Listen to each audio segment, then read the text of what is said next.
فرزند زہرا یہ حالات برے ہیں۔ کاشانۂ بصیرت ایک ایسا مکمل یوٹیوب چینل جس پر محروم بصارت کے لیے بالخصوص اور تمام افراد کے لیے بالعموم سینکڑوں کی تعداد میں اسلامی کتب دستیاب ہیں۔ لہذا گزارش ہے کہ آپ اپنی ذمہ داری نبھاتے ہوئے کاشانۂ بصیرت کو سبسکرائب کرنے کے ساتھ ساتھ بیل آئیکن کو پریس کیجیے تاکہ آپ علم کے حصول کے ساتھ ساتھ مذہب اہل بیت کی اشاعت میں بھی اہم کردار ادا کرتے رہیں۔ کاشانۂ بصیرت، کاشانۂ بصیرت، کاشانۂ بصیرت۔ فرزند زہرا یہ حالات برے ہیں۔ بسم اللہ الرحمن الرحیم۔ یہ کتاب مرحومہ عابدہ سلطانہ بنت فضل حسین کے ریلیٹیوز کی خواہش پر ریکارڈ کی جا رہی ہے اور آغاز میں آپ سب سے التماس سورہ فاتحہ ہے۔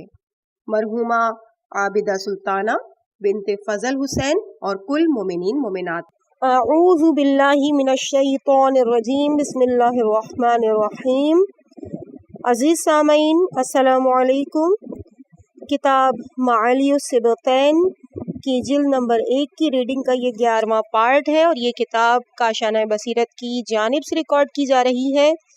پیج نمبر 174 تک ہم پہنچ چکے ہیں اور 5ویں مجلس کا آغاز ہو رہا ہے جس کی ہیڈنگ ہے زائرین امام حسین علیہ السلام کا مقام۔ بہار میں امام باقر علیہ السلام سے روایت ہے کہ سرزمین کربلا وہ زمین ہے جس میں اللہ نے موسیٰ کو کلیم بنایا، نوح کی مناجات سنی، اللہ کے محترم ترین زمین ہے۔ اگر یہ مقدس نہ ہوتی تو اللہ اسے اپنے اولیاء کا امین اور انبیاء کی گزرگاہ نہ بناتا۔ کربلا میں جا کر ہمارے مزارات کی زیارت کیا کرو، تمام شیعوں سے کہہ دو کہ کربلا جائیں، زیارت کریں۔ فرزند رسول کی زیارت سے غم دور ہوتے ہیں، زائر جل کر اور ڈوب کر نہیں مرتا۔ زائر حسین کو درندے اذیت نہیں دیتے۔ جو بھی امامت فرزند رسول کا قائل ہے اس کے لیے زیارت کربلا فریضہ ہے۔ اگر کوئی شخص ہر سال حج کر کے مرے اور فرزند رسول کی زیارت نہ کرے تو حقوق نبویہ میں سے ایک بہت بڑے حق کا تارک مشہور ہوگا۔ ہر مسلمان پر اللہ کی طرف سے حق امام حسین فریضہ ہے۔ امام صادق علیہ السلام نے وہب ابن معاویہ سے فرمایا کہ دشمنوں کے ڈر سے تربت حسین کی زیارت مت چھوڑنا۔ زیارت فرزند رسول کا تارک قیامت کے دن حسرت لے کر اٹھے گا۔ زائر حسین وہ خوش نصیب شخص ہوتا ہے کہ جس کے حق میں نبی اکرم حضرت علی دختر رسول، امام حسین اور امام حسن علیہ السلام دعائے مغفرت کرتے ہیں۔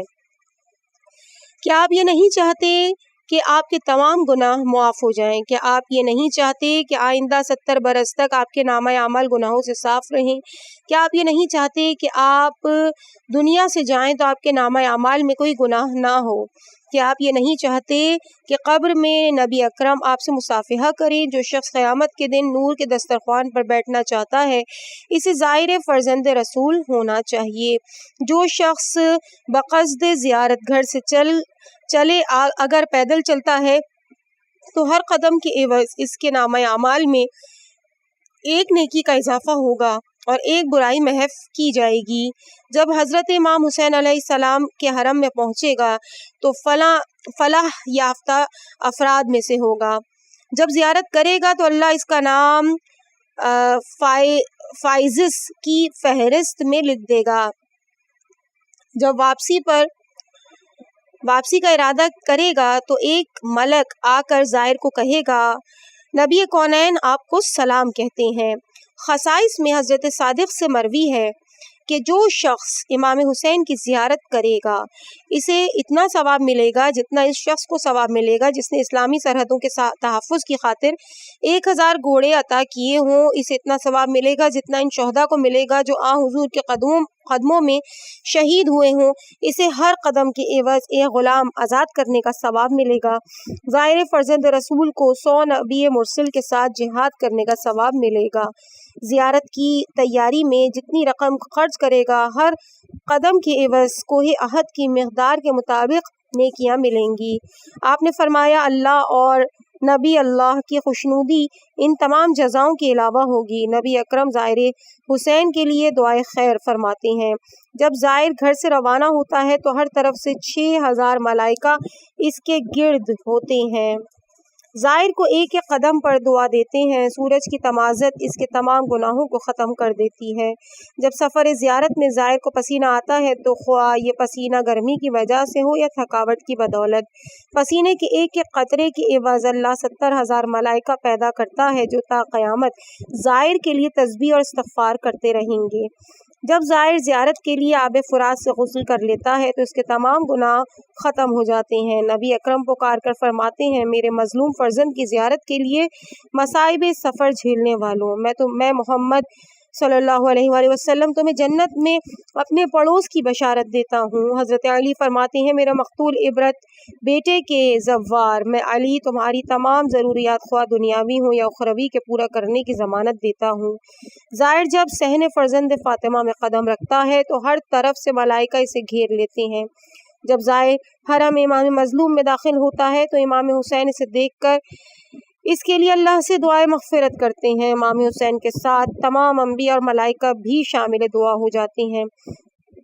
جب زائر واپس پلٹتا ہے تو جبرائیل، اسرافیل اور میکائیل دیگر ملائکہ کے ساتھ اس کے الوداع کو آتے ہیں اور کہتے ہیں خوش نصیب ہے تو، تیرے تمام گناہ معاف ہو گئے، تو اللہ، نبی اللہ اور اہل بیت نبی کے حزب سے ہو گیا ہے۔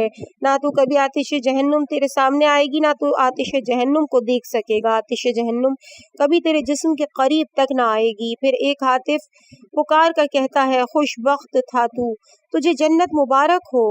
بعد از زیارت جب بھی اس دنیا سے رخصت ہوگا سب سے پہلے مظلوم کربلا اس کی زیارت کے لیے تشریف لائیں گے، کیونکہ امام حسین نے وعدہ کر رکھا ہے جو بھی میری زیارت کو آئے گا اس کی وفات کے بعد میں بھی اس کی زیارت کو آؤں گا۔ نبی اکرم صلی اللہ علیہ وآلہ وسلم نے فرمایا کہ اللہ کی طرف سے زائر حسین کی میں ضمانت دیتا ہوں، جو شخص میرے حسین کی زیارت کو آئے گا میرا فریضہ ہے کہ میں بھی اس کی زیارت کروں، اس کے ہاتھ سے پکڑ کر قیامت کے مصائب اور یوم حشر کی وحشت سے نجات دلا کر جنت تک پہنچاؤں۔ خصائص میں ہے کہ امام حسین کی زیارت کے فضائل میں سے حیرت انگیز فضیلت یہ ہے کہ دوسرے کسی بقید حیات امام کی زیارت سے بھی زیارت امام حسین افضل ہے۔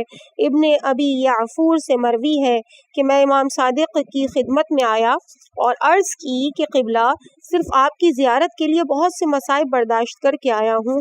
آپ نے فرمایا کبھی تم نے اس کی زیارت نہیں کی جس کا حق میری زیارت سے کہیں عظیم تر ہے؟ میں نے عرض کیا قبلہ میرے لیے ایسی کون سی ہستی ہے جس کا حق آپ سے بھی عظیم تر ہے؟ آپ نے فرمایا میرا مظلوم اور مسافر جد امجد فرزند رسول حسین ابن علی، میری زیارت کی نسبت تمہارے لیے اس کا حق عظیم تر ہے۔ اس کی زیارت کر کے اپنے تمام مصائب امام حسین کے ہی سامنے پیش کر دیا کرو۔ خصائص ہی میں ہے کہ امام باقر زائرین کربلا کی زیارت کو چل کر آتے تھے۔ حمران کہتا ہے کہ میں زیارت کے لیے کربلا گیا، جب واپس پلٹا تو امام باقر علیہ السلام تشریف لائے اور فرمایا اے حمران تجھے جنت کی بشارت ہو، جو شخص بھی شہدائے اہل بیت کی زیارت خالصتاً بوجہ اللہ کرے گا گناہوں سے اس طرح سے پاک ہو جائے گا جس طرح یوم ولادت پاک ہوتا ہے۔ ابو بکر سے مروی ہے کہ میں زیارت کے لیے کربلا آیا، جب واپس گیا تو میرے پاس کچھ مزار سید الشہداء کی مٹی تھی، میں امام صادق کی خدمت میں گیا اور وہ مٹی پیش کی، آپ نے اسے سونگھا اور رو کر فرمایا کہ واقعاً یہ خاک کربلا ہے۔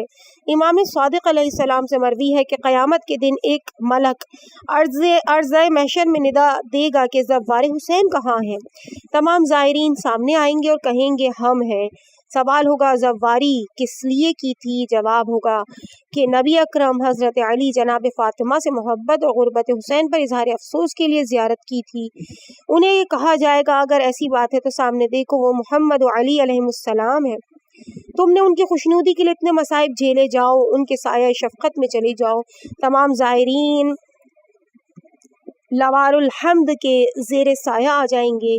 اسحاق ابن عمار نے امام صادق علیہ السلام کی خدمت میں عرض کیا، قبلہ میں کربلا میں برائے زیارت گیا، حرم امام حسین علیہ السلام میں ساری رات مصروف عبادت الہیہ رہا۔ مجھے ہزاروں کی تعداد میں ایسے چہرے نظر آئے جو انتہائی حسین و جمیل تھے۔ جب میں نماز صبح کے سجدہ شکر سے فارغ ہوا کرتا تھا تو ان میں سے مجھے کوئی بھی نظر نہ آتا۔ آپ نے فرمایا، یہ وہ ملائکہ ہیں جنہیں اللہ نے تا ظہور قائم مزار سید الشہداء پر گریہ اوزاری اور ماتم و نوحہ خوانی کے لیے مقرر کر رکھا ہے۔ ظہور حجت کے بعد یہ تمام ان کے زائرین میں شامل ہوں گے۔ روایات میں ہے کہ واقع کربلا کے بعد دختر رسول ہر وقت مصروف گریہ رہتی ہیں، اپنے مظلوم بیٹے کے تیروں سے تار تار قمیص ان کے ہاتھ میں رہتی ہے، اسے دیکھ دیکھ کر روتی ہیں اور زائرین حسین اور عزاداری کے لیے دعائیں مغفرت کرتی ہیں، عزاداروں کے لیے دعائیں مغفرت کرتی رہتی ہیں۔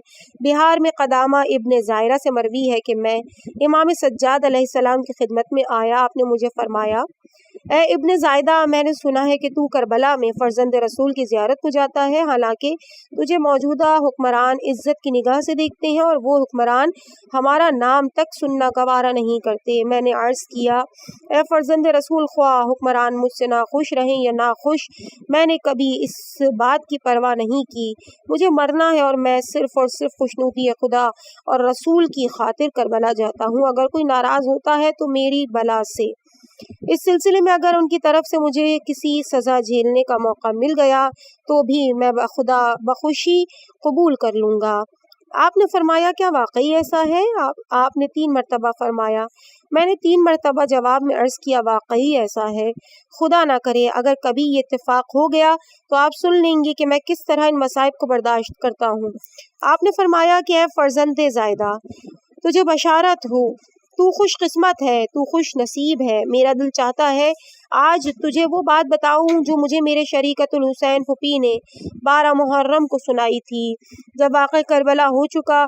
جن کی مقدر میں میدان کربلا کی شہادت تھی وہ جام شہادت پی کر سو گئے، چونکہ میرے نصیبوں میں کربلا سے شام تک اطرت رسول کی مقدورات کے ساتھ قدم قدم پہ شہید ہونا تھا، اس لیے میں زندہ رہا۔ جب ہمیں بے کجاوہ پالان اونٹوں پر بٹھا دیا گیا اور کوفہ کے لیے روانہ کیا گیا تو ہمیں مقتل سے گزارا گیا۔ میں نے اپنے باپ، بھائیوں، چچا زادوں کو اپنے مہمانوں کے درمیان خاک و خون میں غلطہ خاک کربلا پر بے کفن و دفن دیکھا تو میرا مرض بڑھ گیا، میرا رنگ زرد پڑ گیا اور میرا چہرہ متغیر ہو گیا۔ تو میری پھوپھی نے فرمایا، سجاد، خیریت تو ہے؟ کیا بات ہے، تیرا رنگ زرد ہوتا جا رہا ہے؟ میں نے عرض کیا، بھلا اس بیٹے سے بھی پوچھنے کی ضرورت ہے جس کا باپ بے گورو کفن خاک پر پڑا ہوا ہو، اس بھائی سے بھی پوچھنے کی ضرورت ہے جس کے زور بازو بھی ٹکڑے خاک پر اپنے خون میں غلطہ ہوں اور وہ بے بس ہو کر وہاں سے چلا جائے اور انہیں دفن تک نہ کر سکے۔ پھوپھی نے فرمایا، بیٹے، یہ کون سی پریشانی والی بات ہے؟ پریشان تو ان لوگوں کو ہونا چاہیے جنہوں نے اس درندگی کا مظاہرہ کیا ہے، نہ خود دفن کیا اور نہ ہمیں کفن و دفن کی اجازت دی ہے۔ ویسے تو بھی امام ہے، تجھے بھی معلوم ہے اور میں بھی جانتی ہوں کہ ہمارے جانے کے بعد اللہ ایسی قوم کو بھیجے گا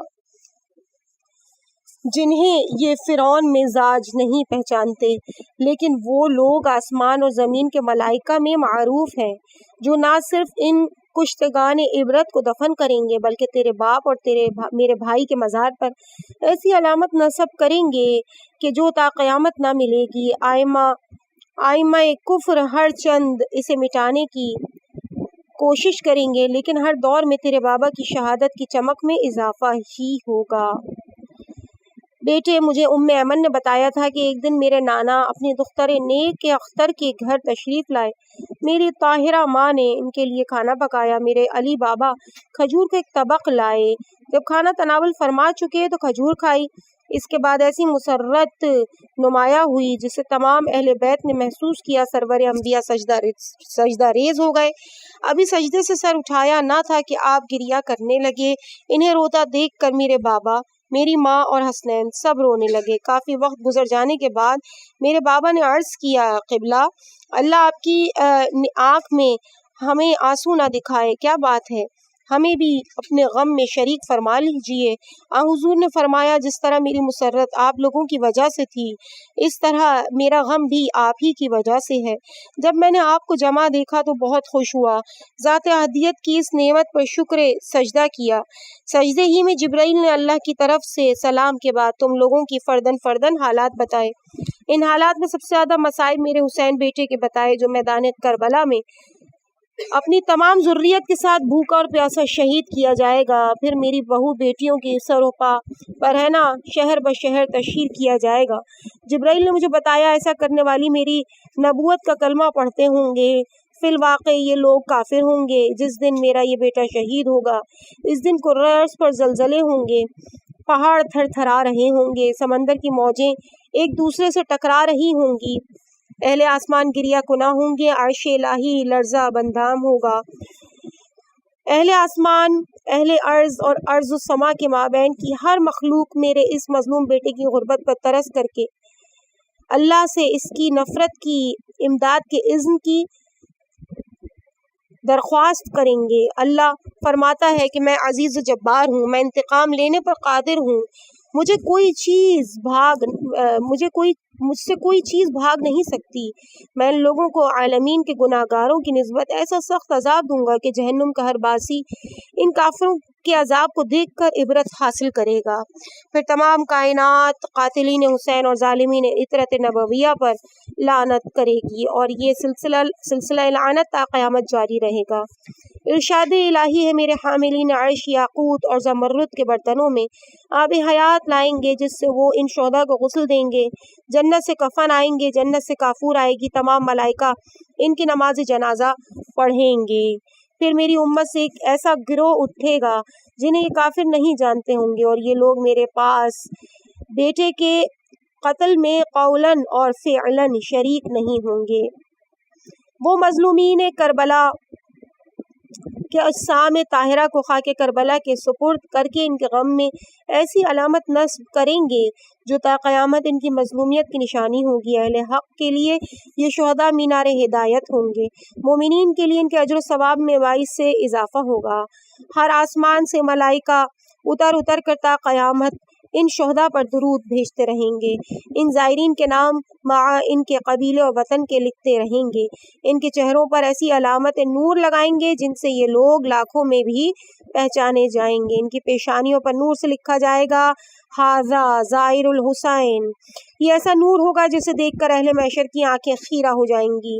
مجھے میری پھوپھی نے بتایا بیٹے جب ابن ملجم نے کوفے میں میرے بابا کو ضرب لگائی اور رات میں میرے بابا نے تمام ذریت کو جا کر سو جانے کا حکم دیا تو میں نے عرض کیا جان زینب اللہ کے لیے مجھے اپنے پاس سے نہ ہٹانا، میں آپ کی خدمت میں رہنا ہی آرام سمجھتی ہوں۔ جب تمام چلے گئے تو میں نے عرض کی بابا جان میں نے ام ایمن سے ایک بات سنی ہے، میں آپ سے اس کی تصدیق چاہتی ہوں۔ اس وقت میں نے دیکھا میرے بابا کی خون آلود پیشانی پر پسینہ نمودار ہوا، آنکھیں نم آلود ہو گئیں اور فرمایا بیٹی جو کچھ ام ایمن نے تجھے سنایا ہے وہ بالکل صحیح ہے۔ بیٹی میں نگاہ مامت سے اس وقت بھی دیکھ رہا ہوں کہ تو اپنے اہل بیت کی تمام مستورات کے ساتھ دامن بستہ بے ردا اس کوفے کے دربار میں شرابی سے باتیں کر رہی ہے اور چند مجبور محبوں کے سوا تیرا پورے کررس پر کوئی خیر خواہ نہیں ہے، اور میں بھی یہ بھی دیکھ رہا ہوں کہ ابلیس دربار کوفہ میں اس وقت کے حکمران کے دائیں بیٹھ کر خوش ہو کر کہہ رہا ہے اے اللہ میں نے تجھے کہا تھا نا کہ میں بنی آدم کی اکثریت کو تیری راہ سے بھٹکاؤں گا، دیکھ لے میں نے اپنا وعدہ پورا کر دکھایا ہے۔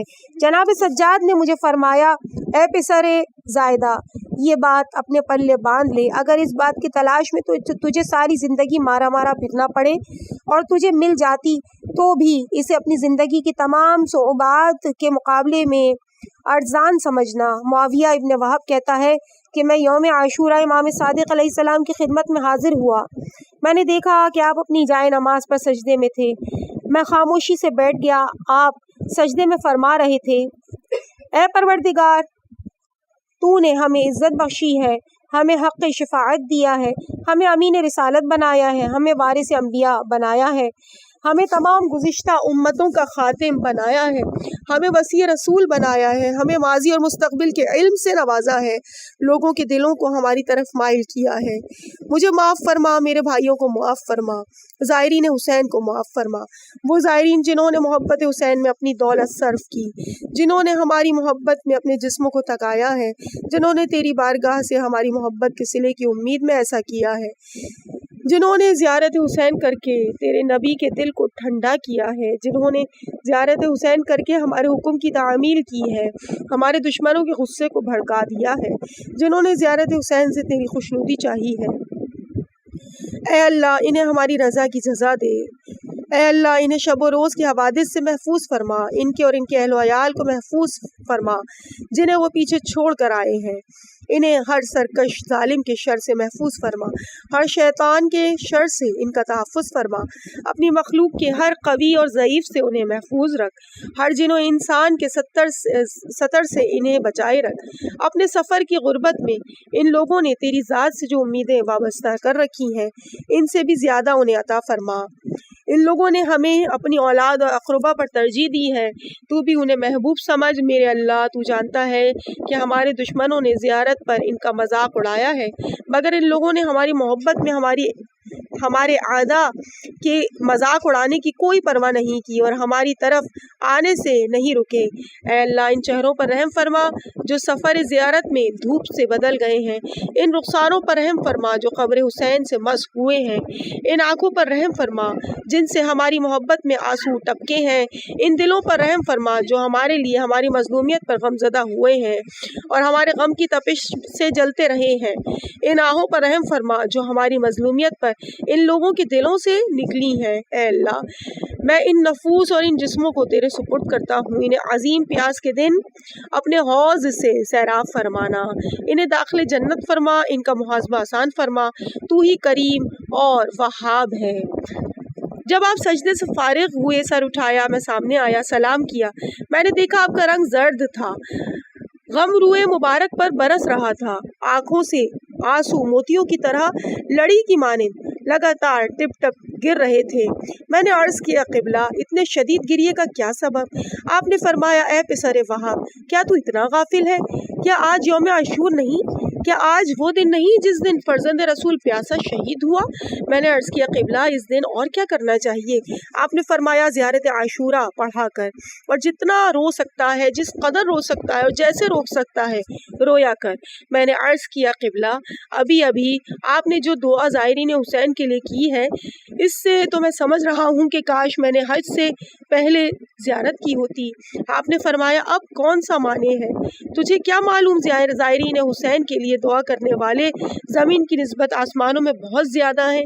زائرین حسین کے لیے نبی کونین امیر المومنین علی، سیدۃ النساء فاطمۃ الزہرا سلام اللہ علیہا سب دعا کرتے ہیں۔ اے فرزند وہاب زائر حسین واحد وہ شخص ہوگا جس سے مصافحہ کرنے کی خاطر رسول کونین چل کر میدان حشر میں تشریف لائیں گے۔ میں نے عرض کیا قبلہ یوم عاشورہ کے روز کے متعلق آپ کیا فرماتے ہیں؟ آپ نے فرمایا یوم عاشورہ کا روزہ اموی ایجادات میں سے ایک ہے، عصر کے 1 گھنٹے کے بعد تک فاقہ کر لیا کرو، کیونکہ یہ وہی وقت ہے جس وقت آل رسول کے سامنے ایک طرف اپنے مہمانوں عزیزوں اور اقربا کے بے گور و کفن لاشیں خاک و خون میں غلطات پڑے تھے اور دوسری طرف بھوکے اور پیاسے بچوں کو پانی پینے کی اجازت ملی تھی۔ کامل الزیارہ میں ابو حمزہ سے مروی ہے کہ میں مروانی حکومت کے آخر زمانہ میں کوفہ سے کربلا زیارت کو آیا، کربلا سے قریب ایک جگہ چھپ کر بیٹھ رہا، جب رات چھا گئی تو اپنی کمین گاہ سے باہر آیا، ابھی مزار حسین سے کافی دور تھا کہ ایک شخص آیا اور اس نے کہا بندہ خدا تو واپس چلا جا، تو محفوظ رہے گا، مزار حسین تک نہ پہنچ سکے گا۔ میں خوف سے واپس چلا گیا، جب سحری کا وقت ہوا تو پھر آگے بڑھا، جب اسی جگہ آیا تو پھر وہی شخص سامنے آیا اور کہا یہیں رک جا، آگے جگہ نہیں ہے۔ میں نے کہا بندہ خدا معلوم تو کون ہے اور کیوں مجھے غریب زہرا کے مزار کے قریب جانے سے روک رہا ہے؟ میں کوفے سے چل کر زیارت کے لیے آیا ہوں اور سورج کے طلوع سے پہلے حدود کربلا سے نکل جانا چاہتا ہوں۔ شاید تجھے معلوم نہیں کہ ارد گرد تمام بنی مروان کے جاسوس پھیلے ہوتے ہیں اور اگر انہوں نے دیکھ لیا تو مجھے قتل کر ڈالیں گے۔ اس نے کہا آج رات موسیٰ ابن عمران نے زیارت حسین کی اجازت مانگی ہے، وہ ملائکہ کے ساتھ زیارت کو آئے ہوئے ہیں۔ میں نے کہا تو کون ہے؟ اس نے کہا میں نگران ملائکہ سے ہوں جو قبر حسین پر مامور ہے۔ ابھی طلوع صبح ہونے والی ہے، حضرت موسیٰ علیہ السلام واپس چلے جائیں گے، پھر زیارت کر لینا۔ میں پھر ایک ٹیلے کی اوٹ میں چھپ رہا۔ جب صبح طلوع ہو گئی تو اپنی جگہ سے اٹھا اور قبر شبیر کی طرف بڑھا۔ اس وقت کوئی بھی حائل نہ ہوا۔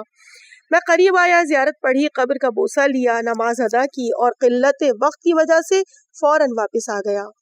اسرار الشہادہ میں علامہ دربندی نے ایک زائر کا واقعہ لکھا ہے، مناسب ہوگا اگر ہم قارئین کے سامنے پیش کر دیں۔ سرکار علامہ شیخ جواد نجفی نے اپنے والد سرکار آیت اللہ شیخ حسین کی زبان نقل کیا کہ ہمارے زمانے میں بصرہ میں ایک نصرانی بہت بڑا مالدار اور دولت مند تھا۔ ایک مرتبہ اس نے بغرض تجارت بصرے سے بغداد آنے کا ارادہ کیا، اپنا سامان تجارت کشتیوں میں لدوایا، اپنے نوکروں کے ساتھ چل پڑا۔ راستے میں ڈاکہ پڑا، اس کے کچھ غلام مارے گئے، کچھ بھاگ گئے۔ وہ خود قتل سے بچ گیا لیکن ڈاکوؤں کے جسمانی تشدد کی وجہ سے بے حال ہو گیا۔ ڈاکے نے اسے دنیا سے انتہائی دل برداشتہ کر دیا۔ ساحل خلیج پر اوندے منہ پڑا تھا، قریب ہی ایک بستی تھی۔ ان میں سے ایک شخص نے اسے بے حال خاک پر پڑا دیکھا تو وہ اٹھا کر قبیلے میں لے گیا۔ شیخ قبیلہ کو اس کے متعلق بتایا۔ اس نے کہا اسے میرے ہی ڈیرے پر لے آؤ۔ جب وہ وہاں آیا اس نے حسن سلوک سے کچھ ڈھارس بندھی، کافی دن وہاں رہا۔ جسمانی تشدد کے نشانات ختم ہو گئے، زخم مندمل ہو گئے، اتنے میں زیارت غدیر کا زمانہ آ گیا۔ شیخ قبیلہ نے اسے بتایا کہ ہم سالانہ اپنے مولا علی علیہ السلام کی زیارت کو 18 ذی الحجہ کو جاتے ہیں۔ ہمیں اس سفر میں کافی مدت لگ جاتی ہے۔ اب آپ پورے قبیلے سے واقف ہے، امید ہے آپ کو احساس تنہائی نہیں ہوگا۔ ہم زیارت کے بعد واپس پلٹ آئیں گے۔ اس نے شیخ قبیلہ سے کہا آپ کی نوازشات اتنی ہو گئی ہیں کہ میرا اپنے گھر بصرہ واپس جانے کو جی نہیں چاہ رہا۔ میں آپ سے کیسے جدا رہ سکتا ہوں؟ میں بھی آپ کے ساتھ ہی چلوں گا۔ شیخ قبیلہ نے کہا بندہ خدا، ہم تمام پیدل جائیں گے کیونکہ ہمارے عقیدے کے مطابق زیارت پر پیدل جانے کا بہت بڑا ثواب ہوتا ہے۔ ہم تو اپنے عقیدت کے پیش نظر جائیں گے، تو کیوں اپنے آپ کو اس تکلیف سے دوچار کرتا ہے؟ اس نے جواب دیا آپ میرے محسن ہیں، آپ کو اپنے امام اور مسلک سے عقیدت ہے اور مجھے اس مصیبت میں آپ سے عقیدت ہے۔ اگر میرا محسن اپنے امام کی عقیدت میں پیدل چل سکتا ہے تو میں بھی اپنے محسن کی عقیدت میں محسن کے ساتھ پیدل دے سکتا ہوں، میں پیدل ہی چلوں گا۔ شیخ قبیلہ نے کہا دیکھ، ہم وسیع المشرب ہونے کے باوجود بعض مقامات پر اپنے مذہبی اصول نہیں چھوڑ سکتے، کیونکہ ایسا نہ ہو تجھے وہاں ذہنی کوفت ہو اور تو ہم سے ناراض ہو جائے۔ نصرانی نے کہا میں آپ کے کسی معاملے میں مداخلت نہیں کروں گا، آپ کے ساتھ میں بھی آپ کے مولا کی زیارت کر لوں گا۔ شیخ قبیلہ نے کہا کہ اسی بات کے لیے تو میں آپ کو منع کر رہا ہوں، چونکہ نصرانی ہے اور ازروع قرآن جو شخص حضور کی نبوت کا قائل نہیں وہ ہماری کسی بھی عبادت گاہ میں داخل نہیں ہو سکتا۔ آپ میرے امام کے حرم میں داخل نہیں ہو سکیں گے، کہیں آپ وہاں محسوس ہی کر جائیں۔ نصرانی نے کہا میں آپ کے امام کے حرم یا کسی مسجد میں قدم تک نہیں رکھوں گا، لیکن آپ کے ساتھ ضرور جاؤں گا۔ قافلہ زیارت چل پڑا، نصرانی ان کے ساتھ رہا۔ نجف اشرف سے زیارت غدیر کے بعد یہ قافلہ کربلا معلی آ گیا، اتنے میں عشرہ محرم بھی آ گیا۔ 10ویں محرم کی شب شیخ قبیلہ نے نصرانی سے کہا آج ہمارے ساتھ صحن امام میں مظلوم تک چلے، آج رات ہم شب بیداری کریں گے، سوئیں گے نہیں، آپ صحن میں بیٹھ کر ہمارے سامان کی حفاظت کریں۔ نصرانی بخوشی راضی ہو گیا، صحن میں آ کر ان کے سامان کی حفاظت کرنے لگا۔ پوری رات عزاداروں کا نوحہ اور شیون اور گریہ و زاری آہو بکا سنتا رہا اور سینہ زنی کرتا رہا۔ نصرانی کہتا ہے جب صبح طلوع ہوئی تو تمام لوگ اپنے اپنے گھروں کو جانے لگے، ابھی تک شیخ قبیلہ اور اس کے ساتھی واپس نہیں آئے تھے۔ میں نے حرم میں ایک انتہائی وجیح اور باعظمت شخص کو صحن میں آتے دیکھا، اس کے ساتھ 2 آدمی اور تھے جن کے ہاتھوں میں رجسٹر تھے۔ اس نے صحن میں کھڑے ہو کر ادھر ادھر نگاہ کی، ان سے رجسٹر دکھانے کو کہا، میرے بالکل قریب ہی تھے، انہوں نے رجسٹر کھول کر سامنے کیا، کچھ دیر دیکھنے کے بعد کہا تم نے تمام نام کیوں نہیں لکھے؟ وہ دونوں تو کانپنے لگے اور عرض کی قبلہ ہم نے اپنی طرف سے تو تمام نام لکھے ہیں۔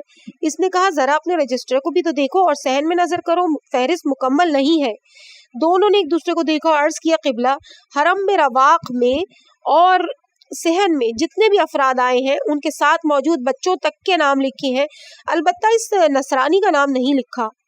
اس نے کہا یہی تو میں کہہ رہا ہوں کہ اس کا نام کیوں نہیں لکھا؟ انہوں نے عرض کیا قبلہ یہ تو نصرانی ہے، آپ کے نانا کی نبوت کا قائل نہیں ہے۔ انہوں نے کہا کہ نانا کی نبوت کے قائل تو نہیں ہے، مگر کیا شب عاشور میرے زائرین کی فہرست میں نہیں ہے؟ کیا اس نے میرے عزاداروں کے سامان کی حفاظت نہیں کی؟ کیا اس نے میرے زائرین کی طرح رات جاگ کر نہیں گزاری؟ کیا یہ میرے صحن میں نہیں بیٹھا؟ کیا تمہیں یہی کہا گیا ہے کہ صرف مسلمانوں کے نام لکھو؟ کیا تمہارے ذمے میرے صحن میں ہر آنے والے کا نام لکھنا نہیں تھا؟ دونوں نے معذرت کی اور میرا نام بھی لکھ دیا۔ میں جیسے مدہوش ہو گیا۔ وہ نام لکھ کر واپس چلے گئے۔ میں نے ادھر ادھر دیکھا، مجھے کوئی نظر نہ آیا۔ شیخ قبیلہ کا سامان دیکھا، ابھی تک رکھا تھا۔ کچھ دیر بعد شیخ قبیلہ آ گیا۔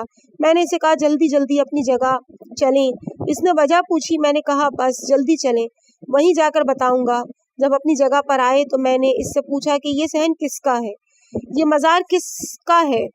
اس نے مجھے سب کچھ بتا دیا۔ تو میں نے کہا اب مجھے کسی عالم دین کے پاس لے چلو، میں کلمہ پڑھتا ہوں۔ چنانچہ اس نصرانی نے میرے پاس آ کر کلمہ پڑھا اور مجھے یہ تمام واقعات سنایا۔ بہار میں علامہ مجلسی نے سلیمان اعمش سے روایت کی ہے کہ میں کوفے میں مقیم تھا۔ میرے پڑوس میں ایک شخص تھا جس کے ہاں رات کو کبھی کبھی جا کر بیٹھ جایا کرتا تھا۔ باتوں میں وقت اچھا گزر جاتا تھا۔ ایک مرتبہ شب جمعہ میں اس کے پاس آیا، باتوں میں زیارت امام حسین کی بات چلی۔ میں نے پوچھا زیارت امام حسین علیہ السلام کے سلسلے میں آپ کا کیا خیال ہے؟ اس نے کہا خیال کیا ہوگا، زیارت امام حسین بدعت ہے اور ہر بدعت گمراہی ہوتی ہے اور ہر گمراہی کا انجام جہنم ہے۔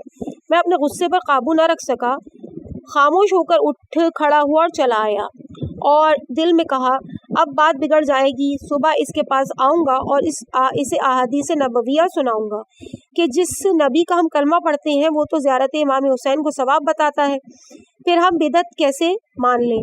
چنانچہ میں تڑکے اس کے گھر آیا، دق الباب کیا۔ اس کی بیوی نے بتایا کہ وہ تو رات کی آپ کے جانے کے تقریباً 3 گھنٹے بعد سو کر اٹھا اور کربلا زیارت امام حسین کے لیے چلا گیا ہے۔ یہ سن کر میں انتہائی متعجب ہوا اور اسی وقت اس کے پیچھے کربلا چلا آیا۔ جب میں کربلا پہنچا تو دیکھا کہ وہی پڑوسی حرم امام حسین میں سجدے میں پڑا ہوا ہے، رو رو کر معافی مانگ رہا ہے۔ میں نے اسے جھنجھوڑا اور اٹھ کر کہا بندہ خدا تجھے کیا ہو گیا؟ رات کو تو کہہ رہا تھا کہ زیارت بدعت ہے اور بدعت گمراہی ہے اور گمراہی کا انجام جہنم ہے، اب کیا ہو گیا؟ اس نے کہا سلیمان مجھے چھوڑ دے، میں اللہ اور اس کے رسول سے اپنی غلطی کی معافی مانگ رہا ہوں۔ میں نے پوچھا ہوا کیا؟ آخر مجھے بھی تو پتہ چلے۔ اس نے کہا مجھے شرمندہ نہ کریں، مجھے میرے حال پر چھوڑ دیں۔ میں نے کہا اب یہ نہیں ہوگا، آپ مجھے بتائیں کہ کیا بات ہے۔ اس نے کہا رات جو بکواس میں نے کی وہ میری پہلی نہیں تھی بلکہ قبل ازیں بہت کچھ کہا کرتا تھا۔ رات آپ تو شاید غصے میں ہو کر چلے گئے اور میں سو گیا۔ عالم خواب میں نے دیکھا کہ ایک انتہائی حسین و جمیل شخص ہے، بہت سے لوگوں نے اس کا احاطہ کیا ہوا ہے، اس کے سر پر تاج ہے، تاج میں ایسے موتی جڑے ہیں کہ 3 میل تک اس کی چمک جاتی ہے۔ میں نے خادم سے پوچھا کہ کون ہے؟ اس نے بتایا سرور کونین سید الانبیاء محمد مصطفیٰ صلی اللہ علیہ وآلہ وسلم ہے۔ میں نے کہا ان کے ساتھ دوسرا کون ہے؟ اس نے بتایا امیر المومنین علی ابن ابی طالب علیہ السلام ہے۔ پھر میں نے دیکھا تو ایک ناقہ نظر آیا جس پر نور کا کجاوا تھا، 2 مستورات تھیں، وہ ناقہ آسمان و زمین کے مابین پرواز کرتی نظر آ رہی تھی۔ میں نے پوچھا ناقے پر سوار مستورات کون ہے؟ اس نے بتایا ایک ام المومنین خدیجۃ الکبریٰ اور دوسری ان کی بیٹی زہرا سلام اللہ علیہا ہے۔ میں نے ایک اور نوجوان دیکھا، پوچھا یہ کون ہے؟ اس نے بتایا یہ حسن ابن علی علیہ السلام۔ میں نے پوچھا یہ کہاں جا رہے ہیں؟ اس نے بتایا تجھے نہیں معلوم آج شب جمعہ ہے اور یہ سب کربلا زیارت امام حسین کے لیے جا رہے ہیں۔ میں اس ناقے کے قریب ہونے لگا، میں نے دیکھا ناقے پر سوار دونوں مستورات وقفے کے بعد کچھ رقعے گرا رہی تھیں۔ میں نے ایک اور خادم سے سوال کیا یہ رقعہ جات کیسے ہیں؟ اس نے بتایا ان رقعوں پر ہر رقعے پر ہر شب جمعہ زائرین امام حسین علیہ السلام کے نام لکھے ہوتے ہیں اور ان کے لیے جنت کے پروانے ہیں۔ میں نے اس سے کہا ایک رقعہ مجھے بھی دے دو۔ اس نے کہا سبحان اللہ، تیرے بقول تو یہ بدعت ہے اور بدعت کا انجام جہنم ہوتا ہے، پھر تو کیسے رقعہ مانگتا ہے؟ اسی وقت میں نیند سے بیدار ہو گیا. میں بہت مرعوب اور سہما ہوا تھا. اسی وقت زیارت کے لیے چل پڑا. اپنے سابقہ بد عقیدہ سے توبہ کر لی اور اب یہ عہد کر لیا ہے کہ جب تک میری روح میرے جسم میں ہے اس وقت تک حرم مظلوم زہرا کو ہرگز نہ چھوڑوں گا. عزیز سامعین، اس مقام پہ ریڈنگ کے اس پارٹ کو مکمل کرتے ہیں اور اس کے بعد اگلے پارٹ کا آغاز ہوگا. صفحہ نمبر 199 سے چھٹی مجلس کا آغاز ہوگا اور ہیڈنگ ہوگی امام حسین علیہ السلام پر گریہ. مجھے اپنی دعاؤں میں یاد رکھیے گا. والسلام علیکم ورحمۃ اللہ وبرکاتہ.